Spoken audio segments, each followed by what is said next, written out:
पढ़ाई करने के दो तरीके हैं। एक तरीका है मेमोराइजिंग और एक तरीका है प्रोसेसिंग। मेमोराइजिंग का मतलब है रट्टा लगाना, याद करना, लर्न करना, पढ़ाई को मेमोरी में भर लेना यानी खा लेना। एक दूसरा तरीका है पढ़ाई को बना लेना, जिसे कहते हैं स्टडी प्रोसेसिंग।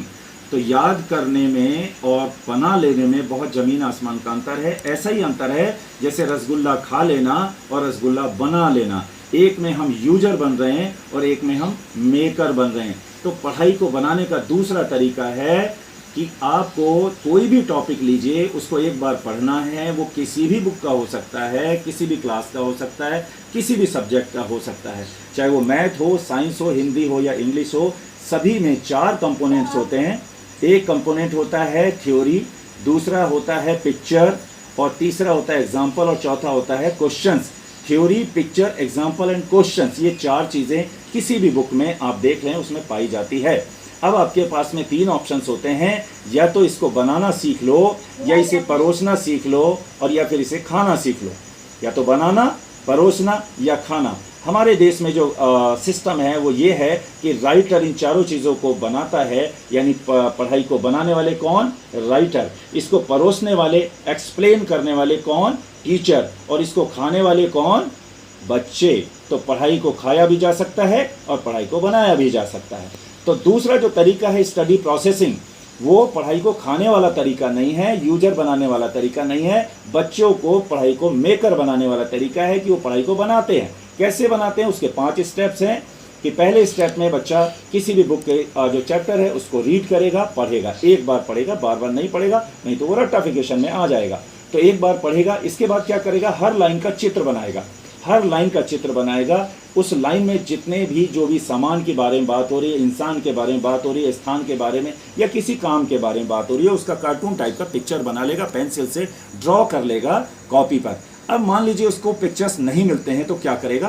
कोई वर्ड का पिक्चर उसे नहीं मिलता तो क्या करेगा? उसके पास 2 ऑप्शन है। पहला ऑप्शन है वो माइंड से देखकर बनाएगा अगर उसे आता है तो, और अगर नहीं आता है तो उसी लाइन को वो गूगल पर यानी कि मोबाइल के गूगल पर वो डालेगा और वहाँ से पिक्चर्स ले लेगा। यानी बच्चे के पास 2 गूगल हैं, एक तो है माइंड का गूगल और एक है मोबाइल का गूगल। तो जो भी पिक्चर्स उसके टॉपिक से मिल जाए उसके माइंड के गूगल से, तो पहला नंबर माइंड के गूगल से उसको देख करके बनाना है।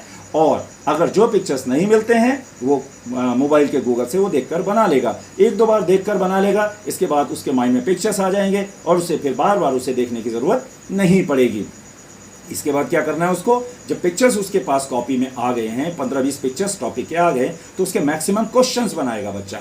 बहुत सारे क्वेश्चंस बनाएगा, ये क्या है, क्यों है, हाउ से, व्हाट से, व्हेन से। तो इस तरीके से जब वो क्वेश्चंस बनाएगा तो वो जो कॉन्सेप्ट है उसको वो बिल्कुल उसके माइंड में वो क्लियर हो जाएगा। और जब वो क्लियर हो जाएगा तो उसे आंसर लिखने की, याद करने की ज़रूरत ही नहीं पड़ेगी। आंसर ना लिखने की ज़रूरत पड़ेगी, ना याद करने की और ना रिवीजन करने की ज़रूरत पड़ेगी। आंसर ऑलरेडी उसको आ चुका होगा। इसके बाद क्या करेगा? वो जो कॉपी में उसने पिक्चर्स बनाया उसको एक्सप्लेन करेगा, टीचर के सामने एक्सप्लेन करेगा। और इसके बाद वो वीडियो बनाएगा। वीडियो कैसे बनाएगा? जो बोर्ड होगा, बोर्ड पर पिक्चर्स बनाकर और उसको एक्सप्लेन करते हुए वीडियो बनाएगा और अपना यूट्यूब चैनल बनाएगा और उस वीडियो को उस पर अपलोड करेगा और लोगों को वो फॉरवर्ड कर देगा, टीचर्स को वो फॉरवर्ड कर देगा। इस तरीके से वो पढ़ाई को बनाना सीख जाएगा। जहां उसने पहला चैप्टर बनाया, फिर दूसरा बनाया, तीसरा बनाया, 1-2 चैप्टर्स बनाने के बाद उसको बनाना आ जाएगा और फिर वो किसी भी चैप्टर्स को आराम से बना सकता है। अपनी क्लास के भी चैप्टर बना सकता है और बड़ी क्लास के भी चैप्टर्स बना सकता है।